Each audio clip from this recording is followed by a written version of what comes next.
सर्व पत्रकार बंधूंना नमस्कार. आपल्या सर्वांचं मनपूर्वक स्वागत या वार्ता परिषदेमध्ये करतो.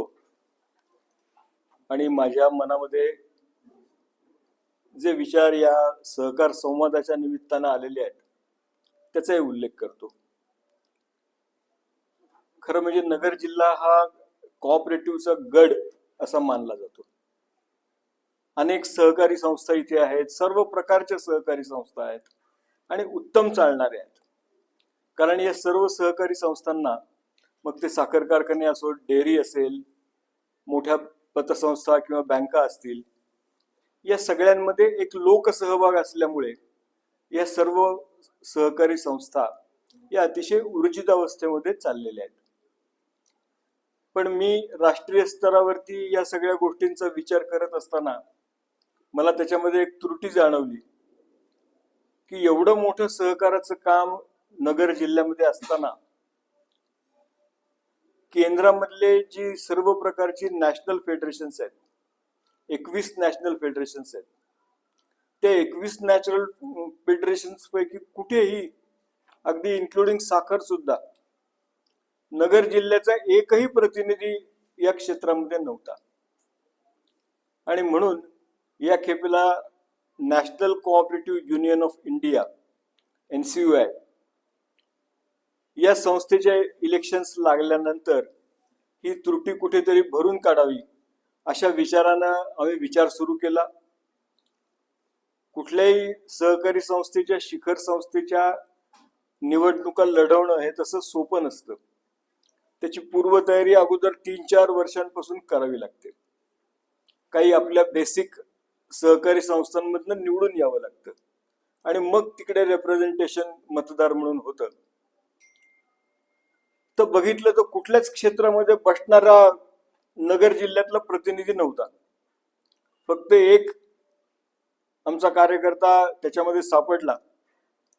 आम्हाला अतिशय आनंद झाला सगळ्यांना की एक युवा कार्यकर्ता या निमित्तानं पुढे आला आणि त्याला आपण पुढे करू असं म्हणून त्याला या NCUI ची इलेक्शन लढवायची आम्ही विनंती केली. त्यांनी ती मान्य केली आणि त्याच्या मनामध्ये या इलेक्शन्स लढवून 100% NCUI चा संचालक व्हायचं अशी एक तीव्र इच्छा त्याच्या मनामध्ये होती. त्यामुळे आम्ही केलेल्या आवाहनाला प्रतिसाद देऊन त्यांनी सुद्धा खूप उत्तम तयारी केली. बाकी आमचा राष्ट्रीय स्तरावरचा जो काही पाठिंबा होता त्यांना, तो पाठिंबा आम्ही दिलेलाच होता आणि सर्वस्वी त्यांना निवडणुकीमध्ये सहकार भारतीनं ओन केलं होतं, आपलं मानलेलं होतं, त्याचं पालकत्व स्वीकारलेलं होतं. आणि ॲज अ रिझल्ट 20 पैकी 19 सीटवर आमचे प्रतिनिधी त्या NCUI मध्ये निवडून आले, ज्याच्यामध्ये सर्वात तरुण नकुल कडू आपले इथले आहेत ते आलेले आहेत. त्यानंतर त्या युनियनच्या निवडणुकांमध्ये जर बघितलं तर 80-85 वर्षाचे पण 1-2 कार्यकर्ते निवडून आलेले आहेत.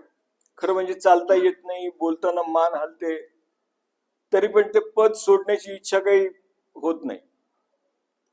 आणि म्हणताना नुसतं युवा पिढीने सहकारामध्ये आलं पाहिजे. अरे तुम्ही खुर्च्या सोडल्या नाहीत तर ते युवा पिढी येईल कशी तिथे? त्यामुळे आम्ही प्रयत्नपूर्वक नकुलच्या पाठीशी राहिलो आणि ही निवडणूक त्यांना जिंकून दाखवली.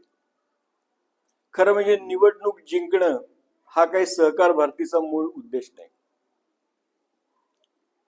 सहकार भारतीचा मूळ उद्देश या देशामधली सहकार चळवळ चांगली निकोप आणि सुदृढ असावी अशा विचारातनं आम्ही 1978 साली काम करायला सुरुवात केली.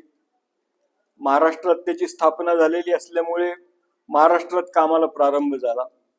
त्यानंतर जिथे सहकार आहे, म्हणजे गुजरात आहे, कर्नाटक आहे, मध्य प्रदेश आहे, राजस्थान आहे, अशा ठिकाणी पण सहकार भारतीचं काम सुरू झालं.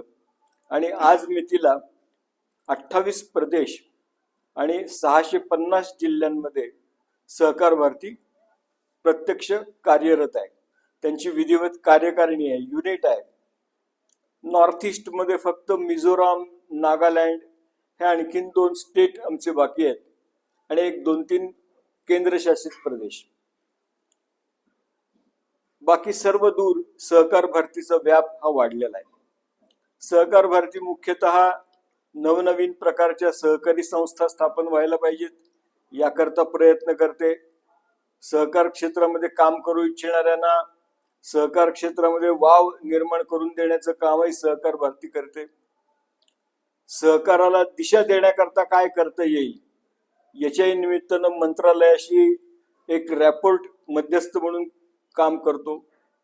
सहकार क्षेत्राचं सरकार दरबारी रिप्रेझेंटेशन करतो. सहकारी संस्थांच्या समस्या सोडवण्याचा प्रयत्न करतो आणि मुख्यतः सहकार क्षेत्रामधले जे संचालक किंवा संस्थाचालक कर्मचारी, सर्व स्तरावरचे कर्मचारी यांना प्रशिक्षण देणं आणि त्यांच्या क्षमतांचा विकास करणं हे काम मुख्यतः देशभर सहकार भरती करते. सहकार भरतीचे संस्थापक कैलासवासी लक्ष्मणराव इनामदार यांचं असं ठाम मत होतं की सहकारी चळवळ चांगली चालण्याकरता जर काय आवश्यक असेल तर सभासदांचं प्रशिक्षण केलं पाहिजे, सभासद जागृत केले पाहिजेत आणि ज्या संस्थेमधले सभासद जागृत असतील अशा संस्था अधिक चांगल्या चालतात असा अनुभव आहे. एक सहकार भारतीच्या प्लॅटफॉर्मवरनं आम्ही या सर्व प्रकारच्या संस्थांना मार्गदर्शन करण्याचा या निमित्तानं प्रयत्न करतो आणि सहकार भारती स्वतः कुठल्याही सहकारी संस्थांच्या निवडणुका लढवत नाही. जुगादे सर माझे शेजारी बसलेले आहेत, पटवर्धनजी आहेत, त्यांच्या संस्थेमध्ये जाऊन सहकार भारतीने इलेक्शन लढवल्या असं आम्ही करत नाही. फक्त गेल्या 5 वर्षापासून आम्ही असं ठरवलेलं आहे की ज्या फेडरल इन्स्टिट्यूशन्स आहेत, शिखर संस्था आहेत, त्या शिखर संस्थांच्या निवडणुका मात्र लढवायला पाहिजेत. कारण कुठल्याही पार्टीचं सरकार असेल, जेव्हा सहकाराबद्दल काही विचार विमर्श करण्याची वेळ येते त्यावेळेला स्वाभाविकपणे त्या क्षेत्रातल्या फेडरेशनला प्राधान्य दिलं जातं आणि म्हणून मग आम्ही असं ठरवलं की फेडरल इन्स्टिट्यूशन्सच्या इलेक्शन्स लढवायच्या. त्याची सुरुवातही महाराष्ट्रामधूनच झाली. महाराष्ट्र पतसंस्था फेडरेशनमध्ये आम्ही सीट्स लढवल्या आणि 21 पैकी 10 सीट्सवर सहकार भारतीचे प्रतिनिधी निवडून आले. त्यानंतर महाराष्ट्रामध्ये जे अर्बन बँकांचं प्रदेशस्तरीय राज्यस्तरीय फेडरेशन आहे त्यांच्यामध्ये पण आमूलाग्र बदल केला आणि 21 पैकी 15 कार्यकर्ते सहकार भारतीचे निवडून आले. देशातल्या अन्य प्रदेशात सुद्धा म्हणजे कर्नाटक असेल, गुजरात असेल, मध्य प्रदेश असेल, राजस्थान असेल, या सगळ्या ठिकाणी त्या प्रदेशामधल्या फेडरल म्हणजे शिखर संस्थांच्या निवडणुका या आमच्या कार्यकर्त्यांनी लढवल्या आणि त्यांना अतिशय चांगला रिस्पॉन्स या सहकार क्षेत्राकडनं मिळतोय. आज अगदी नॉर्थ ईस्ट मध्ये सुद्धा आसाम, मणिपूर, त्रिपुरा या 7 सिस्टर्स पैकी सुद्धा 3 प्रदेशांमध्ये आमचं काम उत्तमपणे चालू आहे. आसाममध्ये तर सहकार भारतीचं स्वतःचं कार्यालय देशामध्ये सर्वप्रथम आसामने उभं केलं. हे आमच्या दृष्टीनं अतिशय कौतुकास्पद बाब आहे. आज मितीला जवळजवळ 16 ठिकाणी सहकार भारतीची स्वतःच्या मालकीची कार्यालय आहेत आणि अन्य ठिकाणी भाड्याने किंवा अन्य कोणाच्या सहकार्यानं जागा मिळेल तिथे सहकार भरतीचं कार्यालय आम्ही स्थापन केलेलं आहे. सहकार मिनिस्ट्री बद्दल आमचा खूप सुरुवातीपासून आग्रह होता की सहकाराचं केंद्रामध्ये एक वेगळं डिपार्टमेंट पोर्टफोलिओ निर्माण झाला पाहिजे. परंतु हे IAS अधिकाऱ्यांच्या काही फार मनामध्ये येत नव्हतं आणि ते त्याला विरोध करायचे. कारण सहकार क्षेत्र आणि सहकारी संस्था या कृषी विभागाला जोडलेल्या होत्या.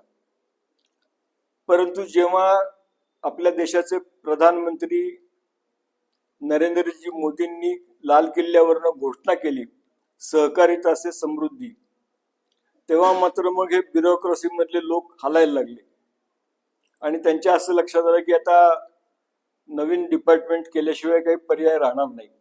आमचाही सातत्यानं आग्रह होताच. त्या पद्धतीनं आम्ही त्याचा पाठपुरावा केला.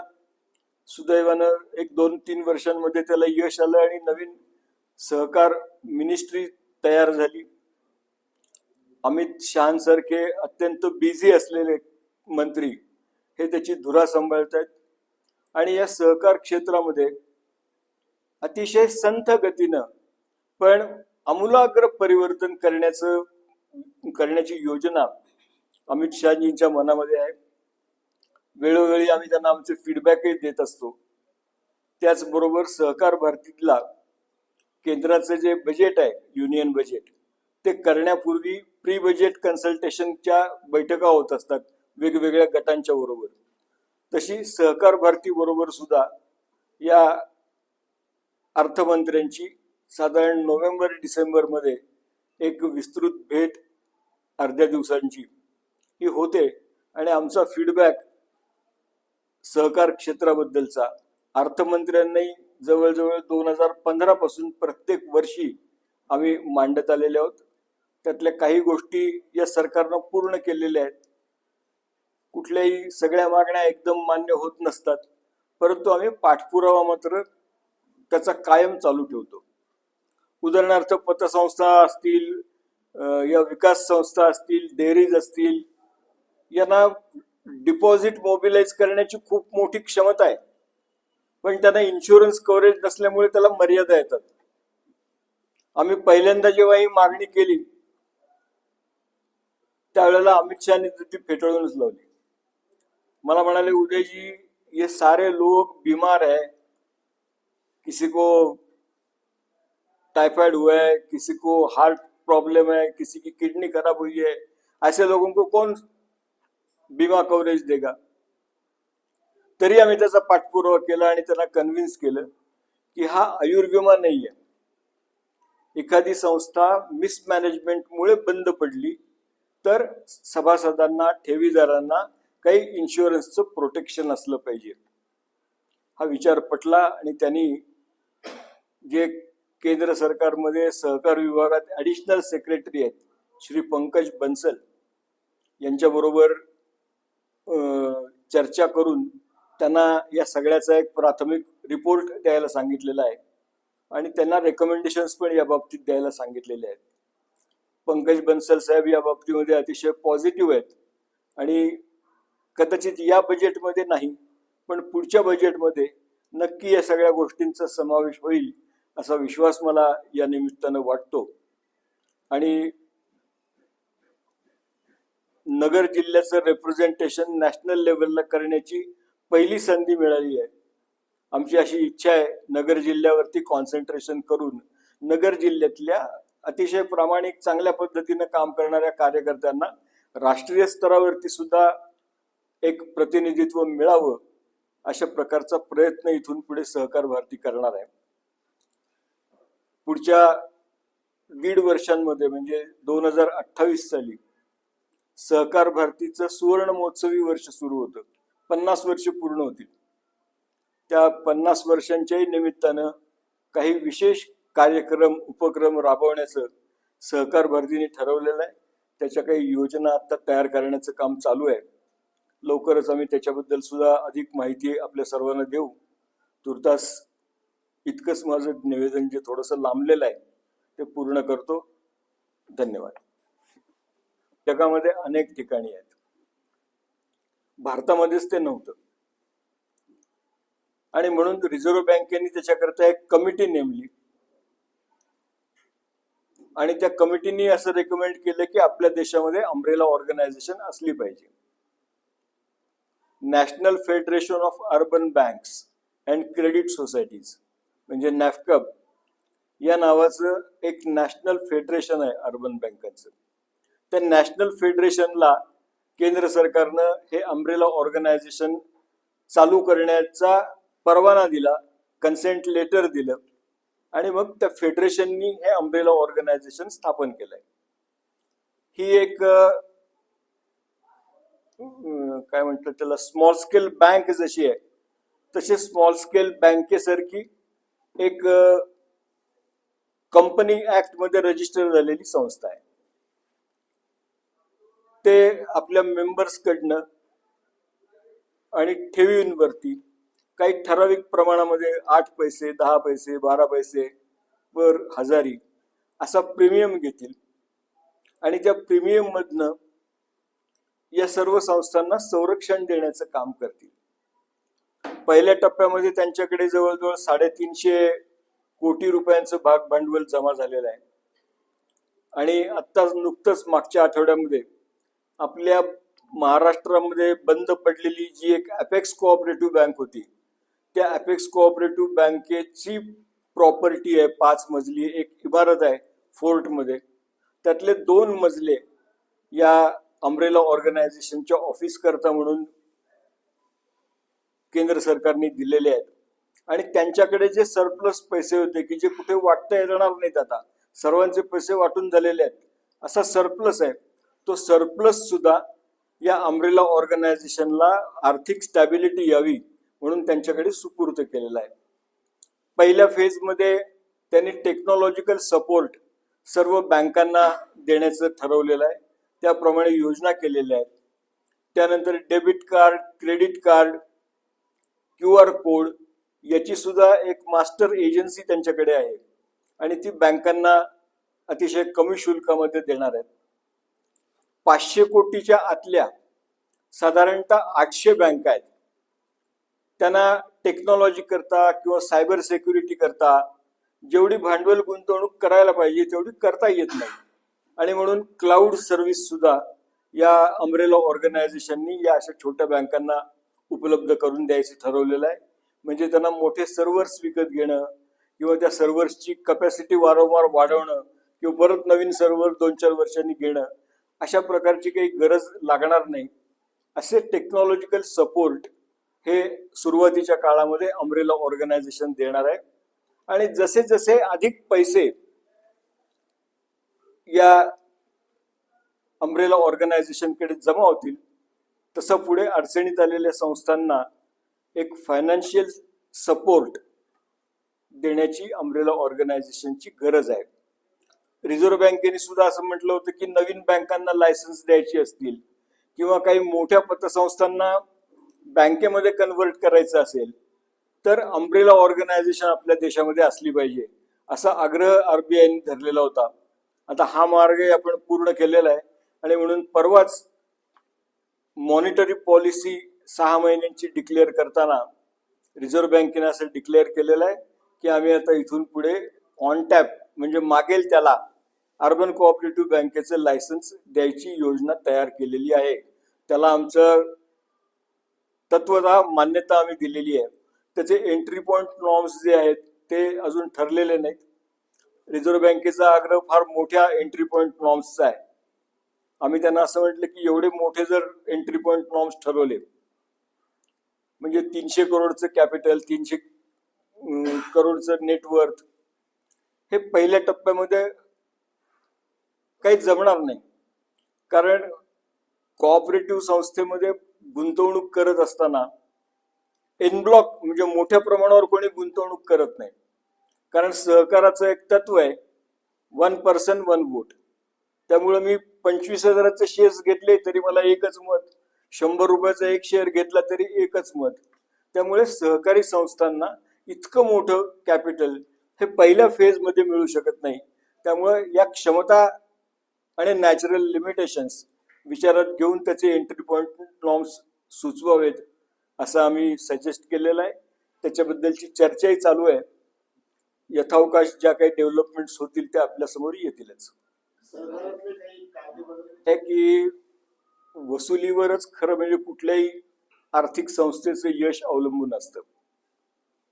पतसंस्थांचे काही असे खटले हे निलंबित असू शकतात, परंतु त्याचा दुसरा अर्थ असा आहे, अनेक वर्ष जर खटले निलंबित असतील तर की त्या कर्जदाराकडे काही प्रॉपर्टी नाही, काही जामीन नाही, कोणी त्या जामीनदाराची आर्थिक क्षमता नाही म्हणून ते पेंडिंग असतील. अशा प्रत्येक संस्थेमध्ये 1-2% कर्जदार असू शकतात. सहकाराच्या कायद्यामध्ये बदल केले पाहिजेत. केंद्रामध्ये एक सरफेसी ऍक्ट आहे, तो सरफेसी ऍक्ट वसुली करण्याकरता अधिक परिणामकारक आहे. तो या सगळ्या सहकारी संस्थांना लागू करावा असा आमचा प्रयत्न आहे. अर्बन कोऑपरेटिव्ह बँकांना सुद्धा तो लागू करावा म्हणून आम्ही सुप्रीम कोर्टामध्ये दावा केला होता आणि सुप्रीम कोर्टातनं दावा जिंकून या अर्बन बँकांना सरफेसी ऍक्ट लागू केलेला आहे. असंच पतसंस्थांच्या बाबतीत सुद्धा करावं लागेल. आमचा विचार चालू आहे त्या दृष्टीने.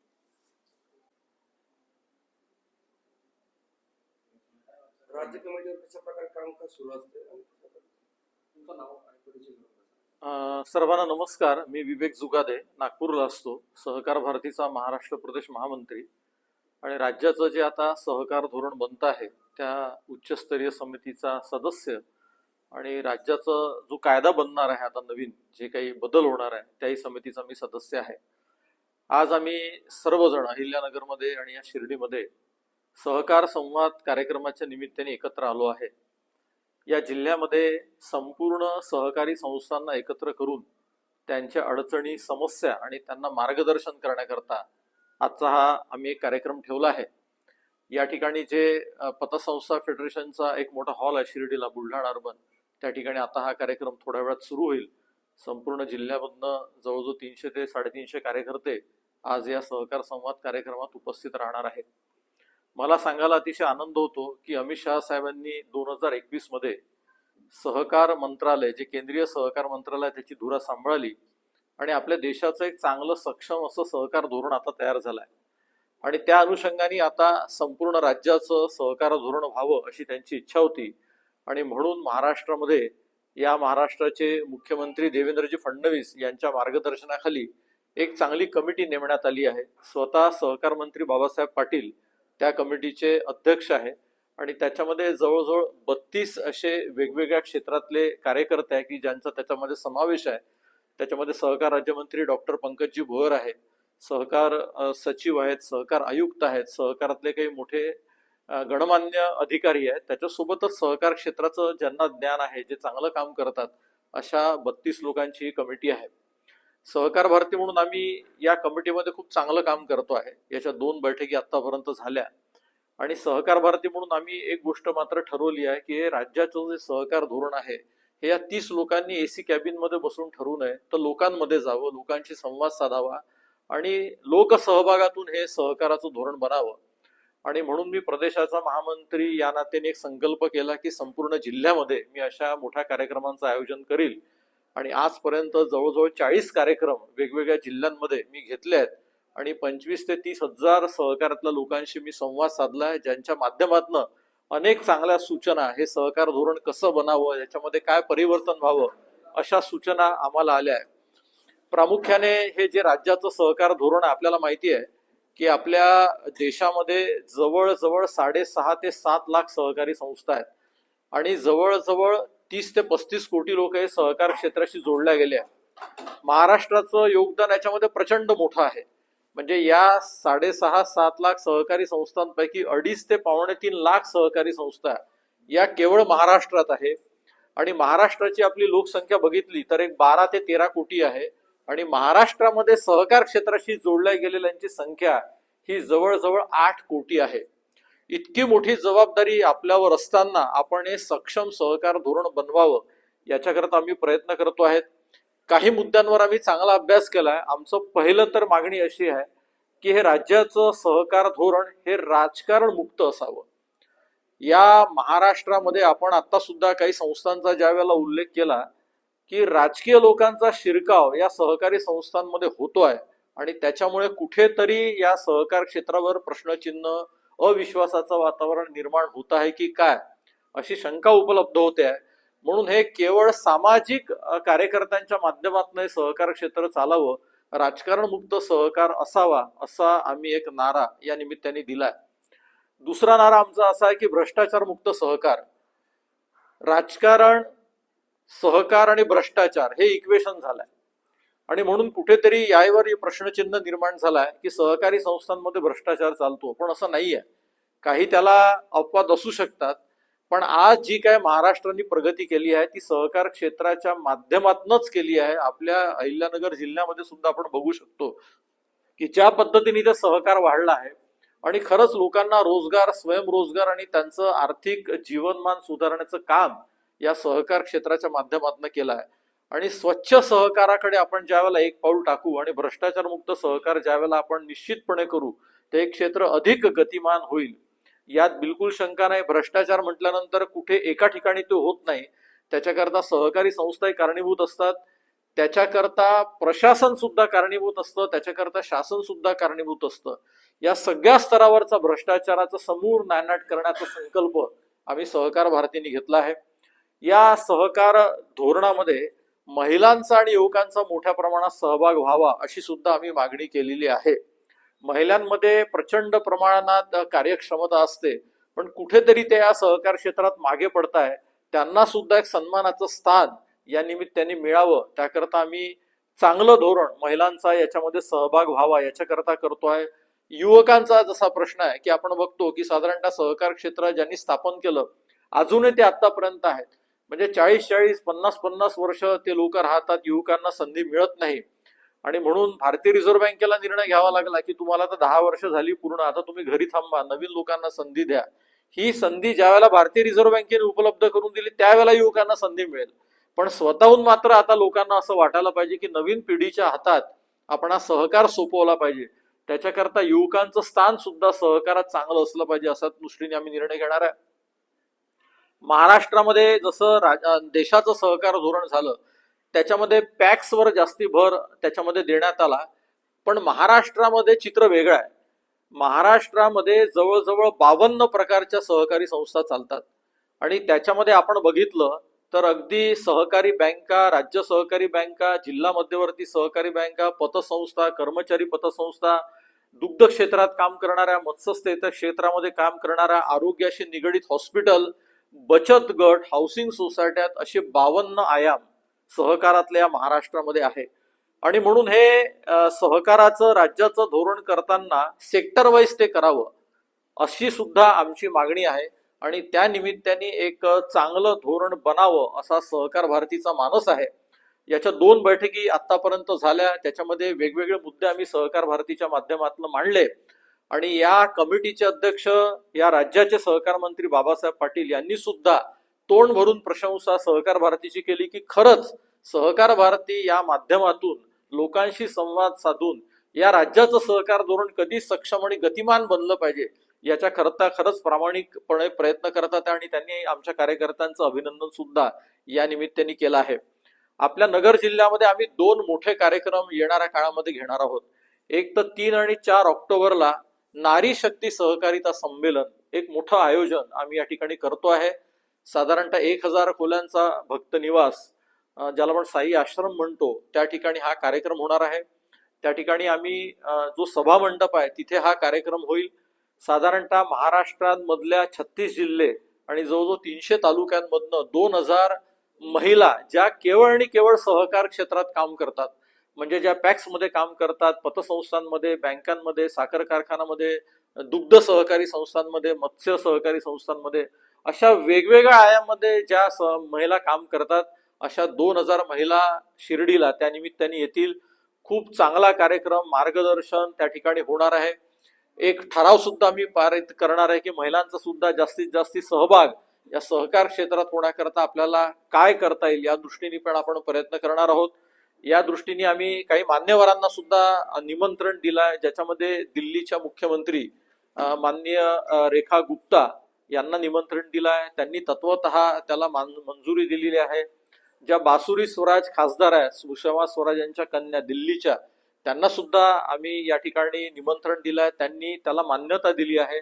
महाराष्ट्राचे मुख्यमंत्री देवेंद्रजी फडणवीस यांना सुद्धा निमंत्रण देऊन आम्ही त्यांना या कार्यक्रमात या असं म्हणणार आहे.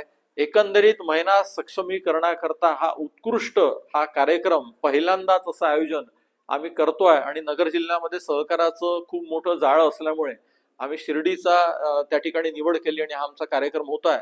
त्याला लागूनच ऑक्टोबर महिन्याच्या शेवटच्या आठवड्यामध्ये दुग्ध म्हणजे डेअरीच्या संबंधित ज्या सहकारी संस्था आहे त्याचं सुद्धा मोठं संमेलन आम्ही या शिर्डीमध्ये घेतोय. असे 2 मोठे कार्यक्रम येणाऱ्या काळात आम्ही शिर्डीमध्ये घेणार आहे. आपल्या सगळ्यांचं सहकार्य निश्चितपणे आम्हाला त्यावेळेला सुद्धा लागणार आहे.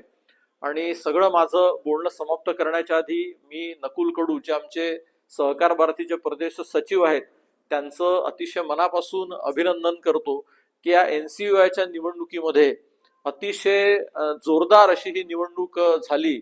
याच्यामध्ये राजकीय हस्तक्षेप सुद्धा खूप मोठ्या प्रमाणात झाला आणि विधान परिषदेच्या एका आमदाराला मात करत आमचा हा 36 वर्षाचा कार्यकर्ता हा निवडून आला आणि महाराष्ट्राचं प्रतिनिधित्व आता हा आमचा कार्यकर्ता नवी दिल्लीमध्ये करणार आहे. याचं कारण असं आहे की NCUI ही सर्वोच्च सहकारातली सर्वोच्च शिखर संघटना ही मानली जाते, ज्यांचा थेट संपर्क हा भारताच्या सहकार मंत्रालयाशी किंबहुना अमित शहा साहेबांशी होतो. आणि याच कमिटीच्या आधारावर याच संस्थेच्या आधारावर सहकारामध्ये नेमके काय गतिविधी चालतात, कशा पद्धतीचं याच्यामध्ये आपण परिवर्तन करू शकतो, कसा सहकार सक्षम करू शकतो, अशा दृष्टीने ते NCUI मध्ये काम चालतं. त्याच्यामुळे एक चांगला कार्यकर्त्याला केवळ नगर जिल्ह्यात नाही तर महाराष्ट्राला एक चांगला कार्यकर्ता ज्यांना या क्षेत्रातनं ज्ञान आहे अशा नकुल कडू त्यानिमित्ताने आम्हाला आता मिळाले आहे, ते त्या ठिकाणी आता काम करणार आहे. दुसरं अभिनंदन मी ऍडव्होकेट दीपक पटवर्धन यांचं करतो की जे रत्नागिरीवरनं आज या ठिकाणी उपस्थित झाले आहे. महाराष्ट्राचं जे पतसंस्थांचं फेडरेशन आहे, आपल्याला माहिती आहे की महाराष्ट्रामध्ये जवळजवळ 22 ते 23 हजार पतसंस्था कार्यरत आहे आणि ज्यांचं टोटल डिपॉझिट बघितलं तर 1.25 लाख कोटीच्या आसपास आहे. इतकी मोठी प्रचंड ताकद या पतसंस्थांची महाराष्ट्र आहे. देशामध्ये साधारणतः 70,000 पतसंस्था आहे, त्याच्यापैकी 40% पतसंस्था या केवळ महाराष्ट्र आणि त्यांचं नेतृत्व आता दीपकजी पटवर्धन या निमित्ताने करतात आहे. आपल्याला माहिती आहे की पहिले तुमच्या नगरचेच काकासाहेब कोटे, जसं उदयरावांनी उल्लेख केला की ते या ठिकाणी पतसंस्था फेडरेशनचे अध्यक्ष होते. आता मात्र ती धुरा आमचे कार्यकर्ते ऍडव्होकेट दीपक पटवर्धन यांच्या खांद्यावर आहे. ते त्या ठिकाणी मध्यवर्ती जिल्हा मध्यवर्ती सहकारी बँकेचे संचालक सुद्धा आहे, सहकारातलं ज्ञान आहे, ऍडव्होकेट आहे आणि त्यांच्या नेतृत्वात ही पतसंस्था चळवळ आता अधिक वेगाने चालेल असा आम्हाला या निमित्ताने विश्वास आहे. एकंदरीत सांगण्याचं कारण असं आहे की सहकार भारती निस्वार्थ भावनेने काम करणारी सहकारातली संघटना आहे. आम्ही पॉलिटिकल लोक नाही, नॉन पॉलिटिकल लोक आहे, कोणत्याही पक्षाशी आमचा संबंध नाही. सर्व पक्षांचे लोक आमच्या या सहकार भारतीशी जोडले गेले आहे आणि यांच्या सगळ्यांच्या माध्यमातून एक प्रामाणिकतेने काम करणारी संघटना म्हणून सहकार भारती आज उदयास येत्या 50 वर्षांकरत्याकडे आमची वाटचाल आहे. आणि उदयजींनी जे सांगितलं की सगळ्या फेडरल बॉडीजमध्ये सहकार भारतीचे कार्यकर्ते मोठ्या प्रमाणात जातील, संस्कारित कार्यकर्ता जातील आणि एक संस्कारित सहकार त्या निमित्ताने उदयास येईल असा आमचा संकल्प आहे. येणाऱ्या काळात या अहिल्यानगर जिल्हा मध्यवर्ती सहकारी बँकेच्या निवडणुकीमध्ये सुद्धा आम्ही मार्गदर्शनाच्या भूमिकेत, पुढाकाराच्या भूमिकेत राहणार आहे आणि आमचे कार्यकर्ते या सुद्धा बँकेमध्ये जावे आणि ही सुद्धा बँक या नगर जिल्ह्यातली अतिशय चांगली व्हावी असा सुद्धा आमचा मानस आणि संकल्प राहणार आहे. एवढंच बोलून